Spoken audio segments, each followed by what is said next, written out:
Halo semuanya, selamat datang di channel Vivi Abil.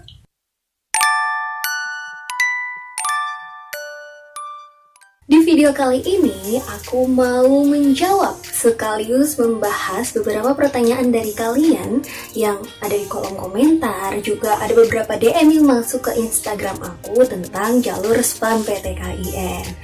Sekarang udah bulan Januari 2021, itu tandanya sebentar lagi SPAN PTKIN itu bakal dibuka. Dan dari kalian yang udah nonton video aku tentang SPAN PTKIN, buat kalian yang belum nonton, boleh dicek dulu.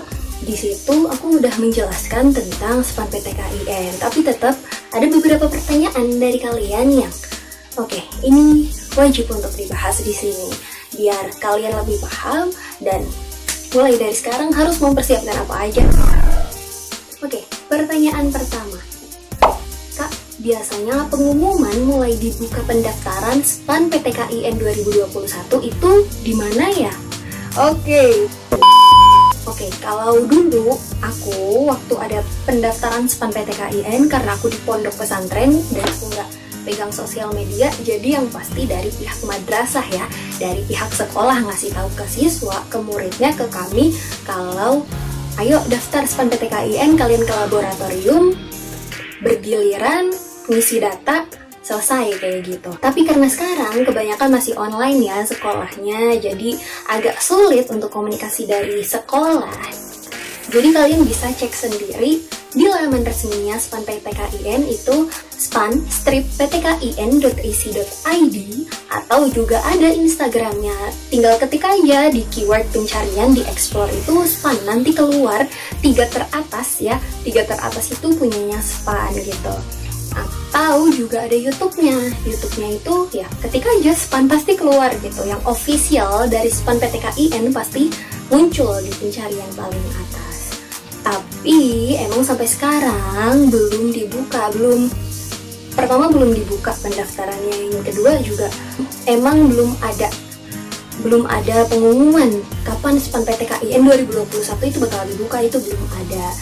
Tapi kemarin aku sempat lihat dari YouTube-nya SPAN PTKIN itu udah ada sedikit teaser tentang pendaftaran SPAN UMPTKIN juga gitu. Jadi kalian bisa cek di situ ya, laman resminya, di Instagramnya dan di YouTube-nya SPAN PTKIN. Oke? Terus pertanyaan kedua. Daftar SPAN PTKIN tanpa melibatkan pihak sekolah bisa Kak? Kamu mau daftar SPAN PTKIN tapi nggak melibatkan pihak sekolah, apa bisa? Jawabannya sebenarnya di sini agak ambigu pertanyaannya ya, kalau menurut aku. Maksudnya tanpa melibatkan pihak sekolah sama sekali gitu, atau kamu mendaftarkannya secara mandiri gitu. Jadi kan nggak melibatkan pihak sekolah, jadi kamu daftarnya sendiri gitu. Tapi kalau menurutku itu nggak bisa ya. Jadi kamu daftar pasti melibatkan pihak sekolah. Kenapa? Karena pertama, bedanya SPAN PTKIN sama Senam PTN. Senam PTN itu kan untuk akun pendaftarannya itu kan masing-masing siswa itu bikin sendiri ya di LTMPT gitu. Nah, kalau SPAN PTKIN itu nggak bikin gitu, nggak bikin di LTMPT, nggak bikin dimanapun. Tapi nanti kepala sekolahnya, pihak sekolahnya bakal dapat ID pendaftaran untuk seluruh siswanya gitu. Jadi untuk mendaftar aja kalian harus lewat sekolah gitu. Kalau yang kemarin, angkatan aku itu dapat kertas yang isinya daftar nama, terus ID pendaftarannya sama passwordnya. Karena ID pendaftaran dan passwordnya kan beda-beda gitu. Nah terus ya udah digunting, dibagi satu persatu gitu ke siswanya. Jadi setiap kita ke lab, kita bawa kertas kecil yang isinya ID pendaftaran sama nama kita gitu. Jadi harus melibatkan pihak sekolah ya, mau nggak mau, dan pastiin sekolah kamu udah daftar SPAN PTKIN. Kalau belum ya nggak bisa daftar juga seluruh siswa yang ada di sekolah kamu gitu. Terus pertanyaan ketiga. Kak, di sekolah saya nilai agama saya yang paling bagus sama bahasa Indonesia. Keren. Tapi saya dari SMK dan saya sekarang masih kelas 12. Apakah boleh saya daftar di IAIN Salatiga? IAIN Solo 3 ya, kalau kamu udah jadi di sana nanti kamu bilang kayak gitu. Walaupun saya tidak dari madrasah. Mohon penjelasannya Kak. Oke, jadi ini anak SMK ya yang mau daftar SPAN PTKIN. Boleh banget buat daftar, siapapun boleh daftar SPAN PTKIN ya, tanpa ada batasan kuota. Maksudnya gini, kalau di senam PTN kan yang dipilih itu kalau sekolahmu akreditasinya A ya, 40% dari siswa yang ranking teratas gitu. Nah, kalau SPAN PTKIN itu nggak ada ranking-rankingan dari sekolahmu, jadi ya udah siswa di angkatanmu yang kelas 12 ada 200 orang, ya udah 200 orang daftar semua gitu, nggak perlu diambil 40%-nya. 40%-nya tuh berapa ya, hitung sendiri ya gitu. Dan kalau dulu emang waktu peluncuran pertama kali jalur SPAN PTKIN yang boleh daftar itu emang cuma anak MA, anak madrasah aliyah, sama anak pesantren. Tapi beberapa tahun kebelakangan, udah beberapa tahun ini, anak SMA, anak SMK pun boleh daftar gitu. Jadi jangan ragu, aku dari SMK tapi aku mau daftar boleh nggak? Ya boleh banget, karena teman sekelasku pun banyak yang dari SMK gitu. Oke, pertanyaan keempat. Untuk nopal yang digunakan buat SPAN PTKIN apa aja kak? Apa sama seperti senam PTN? Itu. Terus ada lagi pertanyaannya mirip. Kak mau nanya, kalau nilai yang diinput di SPAN itu nilai pengetahuan aja atau rata-rata dari nilai pengetahuan dan keterampilan? Ada lagi, SPAN itu nilai keagamaan aja atau nilai pokok, keterampilan, dan pengetahuan? Ada lagi, banyak ya pertanyaannya nih. Mungkin kalian juga yang mau nanya kayak gini, ini udah aku jawab sekalian ya. Untuk nilai yang jadi ketentuannya itu mapel apa aja ya kak kalau IPS? Yaps, tentang nilai yang diinput di SPAN PTKIN. Karena SPAN PTKIN aja kalian mendaftarnya di PTKI gitu kan. Jadi sebenarnya sama ya, hampir sama nilai yang diinput di SPAN PTKIN, hampir sama kayak yang di senam PTN dengan tambahan nilai keagamaan gitu. Ini juga tergantung sama prodi yang mau kalian daftar. Jadi untuk kalian yang anak IPA dan juga yang anak IPS gitu, yang pasti nilainya itu kan matematika, bahasa Indonesia, bahasa Inggris, dan 3 mata pelajaran peminatan gitu ya. Kalau IPA itu berarti ada fisika, ada biologi, ada kimia. Kalau IPS itu ada sosiologi, ada ekonomi, sama geografi. Nah itu 6 nilai utama dengan tambahan nilai agama gitu. Kalau misalnya di sekolahmu cuma ada PAI doang, ya udah PAI doang. Kalau misalnya ada dibagi-bagi yang lain, kayak misalnya ada fikih, ada akidah akhlak, ada SKI gitu, itu juga dinilai. Dan juga menyesuaikan sama prodi yang mau kalian ambil. Kalau kalian mau ngambil prodinya misalnya sejarah peradaban Islam gitu, pasti nilai yang ditonjolkan, yang dicari itu ya nilai sejarahnya juga gitu. Atau aku misalnya komunikasi dan penyiaran Islam, bisa jadi yang diambil itu nilai bahasanya gitu, seperti itu. Dan yang diinput itu nilai keterampilan aja atau nilai pengetahuan aja atau dua-duanya digabung dan dirata-ratain. Jadi yang dimasukin itu cuma nilai pengetahuan aja ya, pengetahuan, bukan yang keterampilan ya, dan nggak dirata-rata keduanya. Next ke pertanyaan selanjutnya, pertanyaan kelima. Kak, apa boleh jika anak SPAN MIPA linjur? Oke, bahas tentang linjur, lintas jurusan. Karena emang untuk SPAN PTKIN ini kebanyakan keagamaan sama yang rumpun-rumpunnya bau-bau IPS lah gitu. Sebenarnya kalau untuk masalah linjur ini juga hampir mirip ya sama di senam PTN. Itu sebenarnya tidak dianjurkan. Tidak dianjurkan itu maknanya bukan nggak boleh ya, jadi boleh gitu. Boleh. Jadi kamu mau lintas jurusan itu boleh, tapi tidak dianjurkan. Kenapa? Karena ada konsekuensinya. Karena kalau kamu lintas jurusan, yang pasti saingan kamu itu akan lebih banyak dari orang yang nggak lintas jurusan juga gitu. Dan kamu harus punya bukti atau portofolio atau prestasi yang berkaitan dengan prodi yang mau kamu ambil. Nih, contohnya kayak sepengalaman teman aku ya, kalau aku kan gak lintas jurusan gitu, karena komunikasi dan aku dari anak IPS sih kan, jadi dia anak IPA tapi masuknya ke jurusan sosiologi gitu. Kenapa? Kok bisa? Padahal itu jalur undangan loh, dia jalur senam, yang katanya jalur senam itu tidak dianjurkan gitu dari pihak panitianya sendiri. Itu karena dia punya sertifikat di bidang sosiologi. Aku nggak tahu juga itu sertifikat lomba atau sertifikat apa, yang pasti itu di bidang sosiologi gitu. Jadi kalau kamu punya nilai itu, atau ya, kalau kamu punya prestasi di bidang itu nggak apa-apa sebenarnya. Boleh aja gitu, asal kamu yakin, lihat juga daya tampungnya berapa, terus peluang untuk masuk itu juga harus diperhatiin, jangan asal-asalan. Oke. Terus selanjutnya pertanyaan ke-6. Kak, waktu daftar SPAN itu bulan apa? Dan berapa PTKIN serta prodi maksimalnya berapa? Oke, karena SPAN PTKIN tahun ini itu belum ada pengumuman ya, tapi yang pasti nggak akan beda jauh sama tahun sebelumnya. Tahun sebelumnya itu bulan Februari, sekarang udah bulan Januari, bulan depan bulan Februari. Persiapkan diri kalian dari sekarang. Bisa jadi maju, tahu-tahu bulan Januari udah dibuka gitu, atau ya tetap Februari tapi agak mundur atau sama, itu bisa.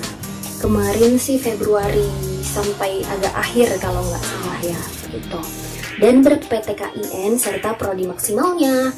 PTKIN-nya itu pilih dua PTKIN. Kalian bisa lihat daftar PTKIN di Indonesia tuh ada di mana aja sih. Itu kalian lihat ya di laman resminya SPAN PTKIN, itu udah lengkap banget dari Sabang sampai Merauke, itu ada semua gitu. Itu kalau nggak salah ada sekitar 59 PTKI yang bisa kalian daftar.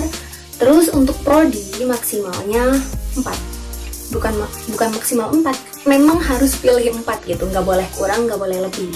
Kalau kurang nggak bisa disubmit, nanti nggak bisa difinalisasi gitu. Kalau misalnya lebih dari 4 juga nggak cukup. Jadi 4 ini pembagiannya gimana? Tadi kan disuruh pilih 2 PTKI. Oke, kalau aku kemarin ya, mencontoh dari aku aja, kalau kemarin aku pilihnya UIN Jakarta sama UIN Jogja. Nah, yang aku pilih di UIN Jakarta itu komunikasi penyiaran Islam, bimbingan penyuluhan Islam gitu ya. Terus yang di UIN Jogja itu aku pilihnya juga komunikasi penyiaran Islam sama perbankan syariah gitu. Jadi dua. Dan yang kalian pilih ini menentukan prioritas kalian gitu. Jadi yang pasti pertama dicek duluan nilai kamu itu di, kalau aku ya berarti komunikasi penyiaran Islam nih. Kalian nggak mungkin keterima 4-4-nya, itu nggak mungkin. Karena nilainya itu sistemnya oper-operan gitu, nggak langsung disebar ke 4 ini langsung.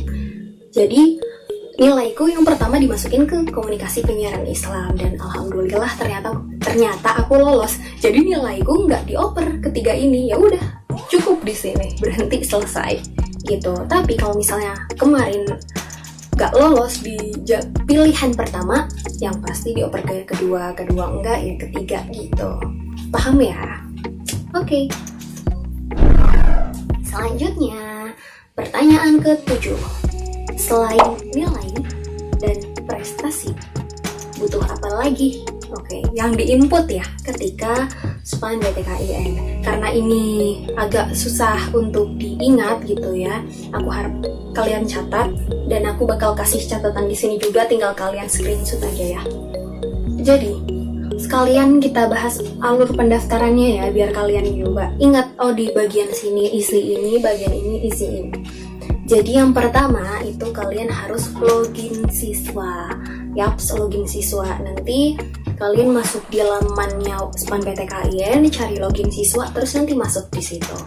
Habis itu kalian masukin ID pendaftaran sama password yang udah dikasih dari sekolah kalian. Habis itu, habis masuk, yang pertama dimasukin adalah raport.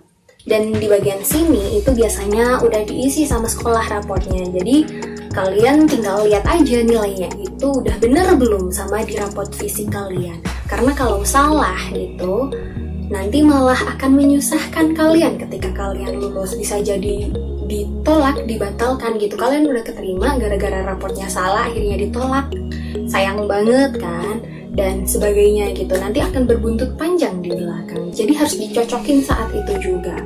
Kalian nggak perlu masukin nilai raport ya, tinggal cocokin aja. Dan kalau misalnya ada yang salah, langsung konfirmasi ke pihak sekolah. Biasanya di pihak TU.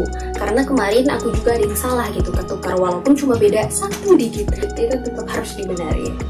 Terus habis masukin raport itu biodata siswa. Nah, biodata siswa ini biodata kamu ya.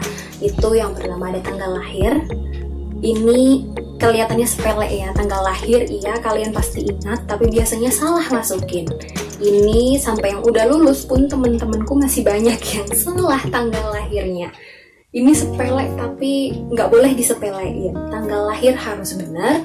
Habis itu NISN, catat nomor NISN kalian berapa. Pas foto itu nanti ada ketentuannya, bakal aku jelasin.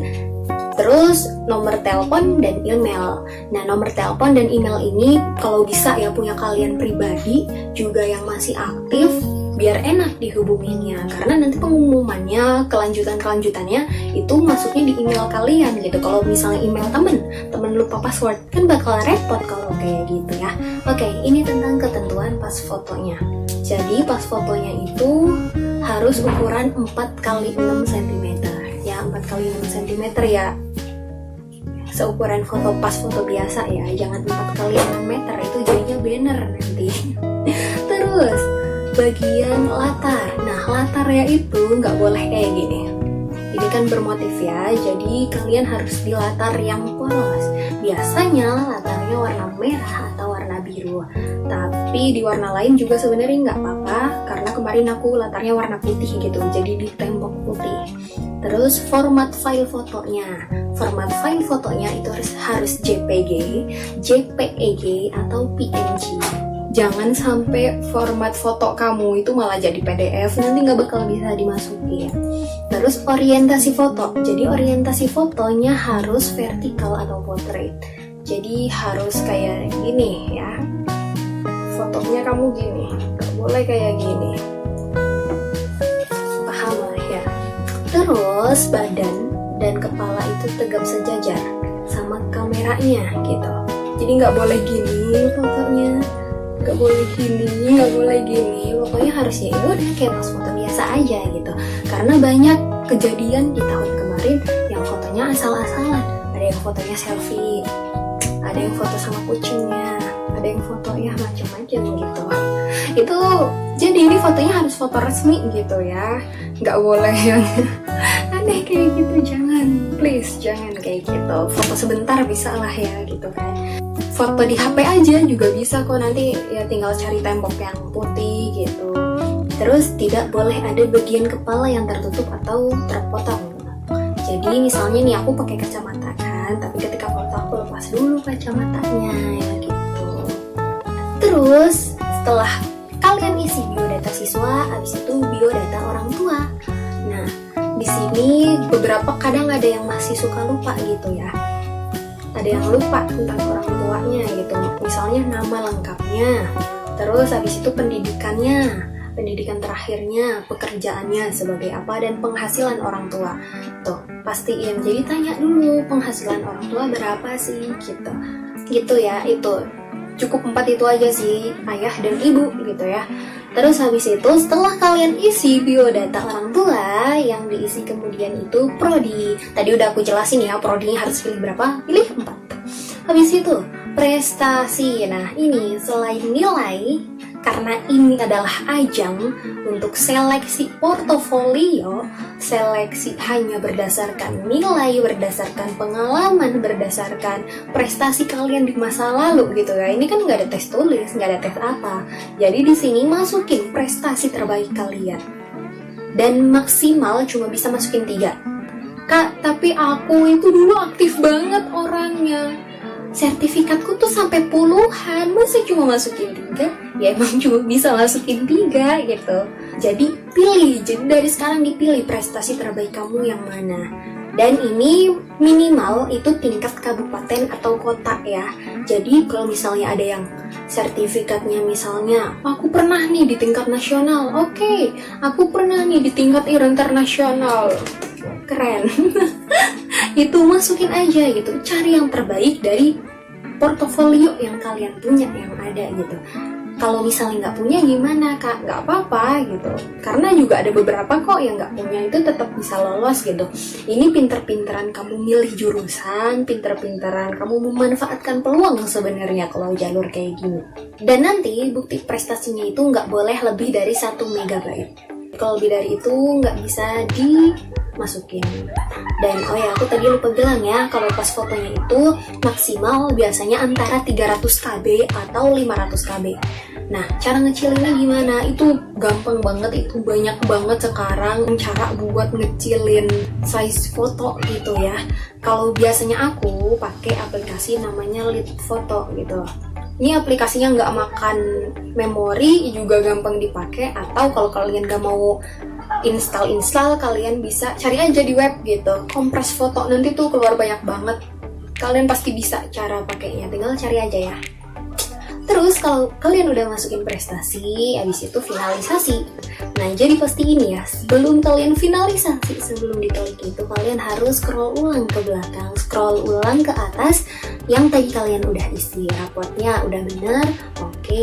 Biodata siswanya udah bener, oke. Biodata orang tua, prodi, sama prestasi. Kalau udah baru boleh bismillah finalisasi. Habis itu cetak kartu. Nah, cetak kartu ini disimpan kalau bisa di Google Drive atau di email kalian biar nggak hilang. Karena ini bakal digunain ketika kalian daftar ulang nanti kalau lolos, amin gitu ya. Oke, udah jelas kan butuhnya apa lagi gitu, dari awal sampai akhir udah dijelasin. Jadi persiapkan itu dari sekarang, tinggal beberapa hari lagi kalian harus cek gitu. Dan pertanyaan ke-8 sekaligus pertanyaan terakhir. Kak, tadi aku nonton video kakak yang di YouTube tentang jurusan masuk UIN itu. Terima kasih udah nonton video aku. Mau tanya, kalau daftar SPAN-PTKIN itu nantinya bisa pakai KJMU nggak ya kak? KJMU, tahu nggak KJMU itu apa? Jadi KJMU itu Kartu Jakarta Mahasiswa Unggul. Yaps, itu sejenis beasiswa ya, beasiswa buat kalian yang punya KTP beralamatkan di Jakarta gitu. Jawabannya boleh banget bisa. Karena jalur SPAN-PTKIN ini emang sebenarnya beasiswa kan, tapi beasiswa masuk. Sementara kalau KJMU itu bukan beasiswa masuk. Jadi gini, Jadi gini, kalau SPAN-PTKIN itu kan kalian mendaftar untuk masuk. Jadi ketika kalian diterima, kalian nggak bayar biaya pendaftaran gitu. Kan biasanya ada uang bangunan, uang ini buat pertama kali daftar gitu loh. Kayak kalian pertama kali masuk sekolah kan ada biaya pendaftaran lah ya. Formulir, apa-apa yang lumayan gitu harganya. Nah, kalau kalian lulus di jalur ini, nggak usah bayar itu gitu. Biaya pendaftaran. Kadang ada ya orang yang merasa kayak, aduh pengen kuliah tapi biaya di awal aja udah harus bayar 10 juta misalnya, bayar puluhan juta, aduh gitu kan. Kalian daftarlah di jalur SPAN-PTKIN ini karena hilang semua biaya gitu. Dan kalau misalnya udah masuk, ya udah kalian udah masuk, udah daftar ulang, selesai. Tapi kalau KJMU ini hampir sama kayak beasiswa lain sebenarnya. Jadi syarat KJMU ini ya, salah satunya adalah kamu udah terdaftar sebagai mahasiswa. Jadi yang penting kamu udah jadi mahasiswa, kamu bisa daftar KJMU gitu. Nggak peduli walaupun kamu itu anak SPAN-PTKIN, boleh silakan. Karena temanku juga ada yang dapat KJMU. Keren kan?